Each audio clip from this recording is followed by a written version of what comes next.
विक्रमशिला सेतु क्षतिग्रस्त होने पर तेजस्वी यादव का बड़ा हमला। भागलपुर के विक्रमशिला सेतु क्षतिग्रस्त होने के मामले में अब सियासत शुरू हो गई है। नेता प्रतिपक्ष तेजस्वी यादव ने एक्स पर पुल की तस्वीरों को शेयर करते हुए बिहार की एनडीए सरकार पर हमला बोला है और पुल निर्माण में भ्रष्टाचार के आरोप लगाए हैं। तेजस्वी ने कहा कि हमने पहले ही सरकार को आगाह किया था, लेकिन सरकार ने अपनी भ्रष्ट व्यवस्था को बचाते हुए पल्ला झाड़ लिया। विक्रमशिला सेतु क्षतिग्रस्त मामला। सीएम सम्राट ने रक्षा मंत्री और सेना प्रमुख से की बात। भागलपुर स्थित विक्रमशिला सेतु क्षतिग्रस्त होने के बाद सरकार एक्शन में आ गई है। लापरवाही को लेकर पथ निर्माण विभाग के कार्यपालक अभियंता सस्पेंड कर दिया है। मुख्यमंत्री सम्राट चौधरी, रक्षा मंत्री राजनाथ सिंह और सेना प्रमुख से बात की है। पुल मरम्मती के काम में तेजी के लिए इंडियन आर्मी की मदद ली जाएगी। आरजेडी विधायक ओसामा साहब के ठिकानों पर पुलिस की रेड। सिवान से बड़ी खबर सामने आई है, जहां रघुनाथपुर विधानसभा से राजद विधायक और पूर्व सांसद मोहम्मद शहाबुद्दीन के बेटे ओसामा साहब के आवास पर पुलिस ने छापेमारी की है। डीआईजी नीलेश कुमार के नेतृत्व में यह कार्रवाई नवलपुर स्थित विधायक आवास और हुसैनगंज थाना क्षेत्र के प्रतापपुर स्थित उनके पैतृक घर पर की गई। गांधी मैदान में सम्राट कैबिनेट का शपथ ग्रहण। बिहार में कैबिनेट विस्तार की तैयारियां शुरू कर दी गई हैं। सम्राट कैबिनेट के मंत्रियों का शपथ ग्रहण पटना के ऐतिहासिक गांधी मैदान में होगा। मंत्रियों के शपथ ग्रहण को लेकर गांधी मैदान में मंच सजाने का काम शुरू हो गया है। सीएम सम्राट चौधरी के दिल्ली से लौटने के बाद 6 मई को कैबिनेट का विस्तार और मंत्रियों का शपथ ग्रहण हो सकता है।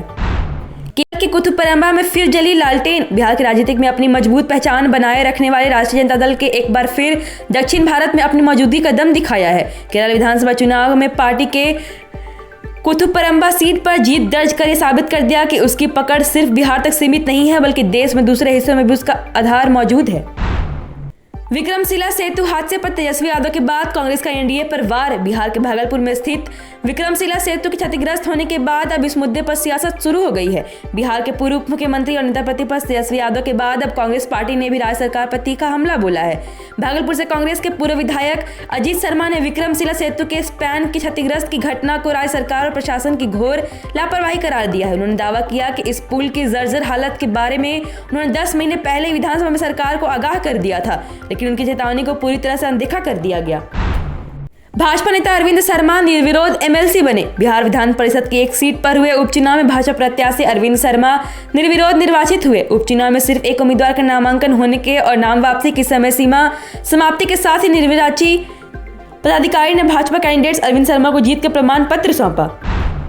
मुख्यमंत्री सम्राट चौधरी ने दी शुभकामनाएं। भाजपा प्रत्याशी अरविंद शर्मा की जीत पर सूबे के मुख्यमंत्री सम्राट चौधरी ने खुशी जताया है। उन्होंने कहा कि बिहार विधान परिषद की विधानसभा कोटे की सीट पर हुए उपचुनाव में भाजपा के सूर्य कुमार शर्मा का निर्विरोध निर्वाचित होना उनके संपूर्ण सतत जनसेवा और संगठन के प्रति प्रतिबद्धता का प्रमाण है।